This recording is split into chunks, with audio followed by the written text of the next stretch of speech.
අනුර කුමාර දිසානායක අපේ වර්තමාන ජනාධිපතිතුමා අනිල් ජයන්ත කරු අනුර කරුණාරත්න මාත් එක්ක එකට විශ්වවිද්‍යාලයේ එක කාලේ අධ්‍යයනය කරපු පුද්ගලයන් අධ්‍යයනය කරපු සහෝදරයන් අධ්‍යයනය කරපු යාළුවන් අපි ගොඩක් ඒ කාලේ ප්‍රගතිශීලී කතා තමයි අපි කතා කරුවේ අපි සියලු දෙනාම කොහොමද රටට අපි අතින් වෙන්න ඕන කොයි විදියට දායකත්වයේ ඒ හැමදේම අපි රෑදවල් හමු වෙච්ච වෙලාවේ මේ කැන්ටින් එකේදී තේ බොන ගමන් හැමතැනදීම අපි කතා කරුවේ ඒව ගැන.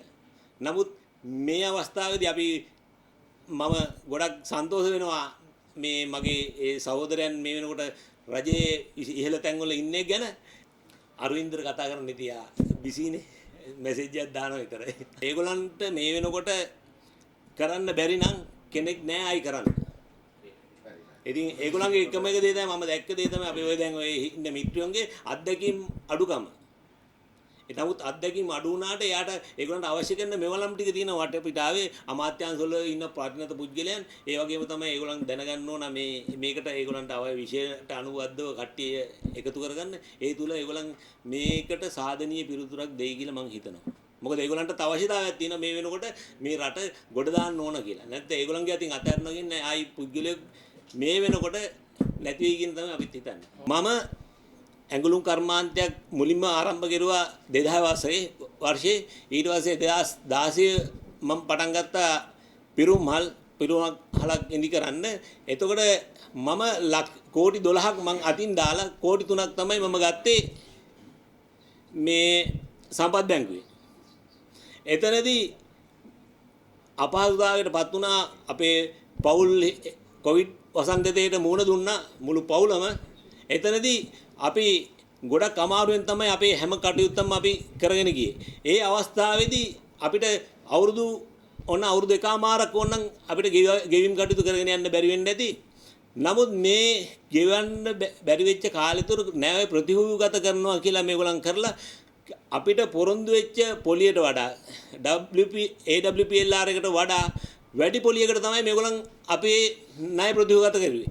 ඒ වගේම තමයි සෙන්ට්‍රල් බැංකුවේ ගයිඩ්ලයින් එකක් දුන්නා 104ක් 5ක් අතර ප්‍රමාණයක් ගන්න කියලා ඒ ණය වල පොලියට.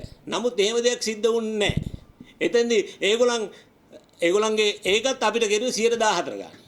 නමුත් මේගොල්ලන් අපිව මේ ණය ගැනීම සඳහා පෙළවීම සඳහා ඒගොල්ලන් AWPLR එක අපිට පෙන්නවා.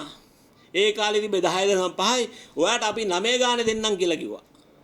ඒ කියන්නේ ශ්‍රී ලංකා මහ බැංකුවෙන් නියමිත කරපු පොලියටත් වඩා අඩු පොලියකට තමයි ඒගොල්ලන් අපිට ණය දෙන්නේ. නමුත් ඒක කරලා ඇග්‍රීමන්ට් එක ගහලා ඔෆර් ලෙටර් ඉෂුව කරලා ඔක්කොම වුණාන් පස්සේ ඊළඟ මාස 2-3 ඇතුළත 114 15 20 30 අපිට හිතා ගන්න බැරි ප්‍රතිශතයකට මේගොල්ලන් අරගෙන ගියා. ඒ හින්දා දැන් ණය ගුලක පැටලලා තියෙන්නේ. අපි කෝටි 3ක ගත්ත ණය වලට දැන් කෝටි 6කටත් වඩා ගෙවලත් තව කෝටි 6ක් විතර ගෙවන්නත් තියෙනවා. මේක ඇත්තට මංකොල්ලයි. මේ වලට තමයි සෙන්ට්‍රල් බැංක් එක තියෙන්නේ හොයන්න.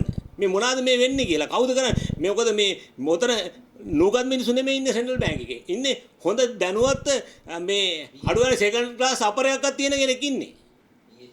ඔව්. ඉතින් ඒ වගේ පුද්ගලයා තමයි ඉන්නේ. ඉතින් ඒ වගේ කෙනෙක් මේ වගේ කණ්ඩායම මේ වගේ තැනක මංකොල්ලකාරයොත් එක්ක එකතු වෙනවා කියන්නේ මේ ඛේදවාචකයක් රටට.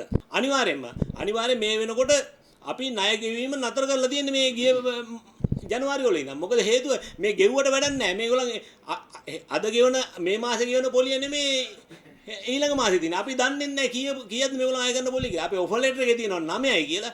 නමුත් දැන් ඇවිල්ලා තියෙන්නේ 15යි 14යි. එතකොට හෙට 17 වුණොත් අපි ඒකත් ගෙවන්න බැඳලා ඉන්නවා. එතකොට සෙන්ට්‍රල් බැංකුවෙන් මොනවාටද මේකට?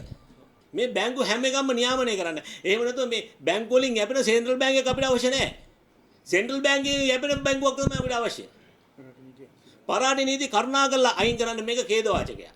මේක ඛේදවාචකයක්. මේ හරහා අපිට සුළු මධ්‍යම පරිමාණ ව්‍යාපාරයේදී අඩු ගන්න බුලත් කඩයක්වත් තියාගන්න බැහැ. කුසල විධානාරච්චි ලංකා ආයෝසි බෙදුම් කරන සංගමේ සභාව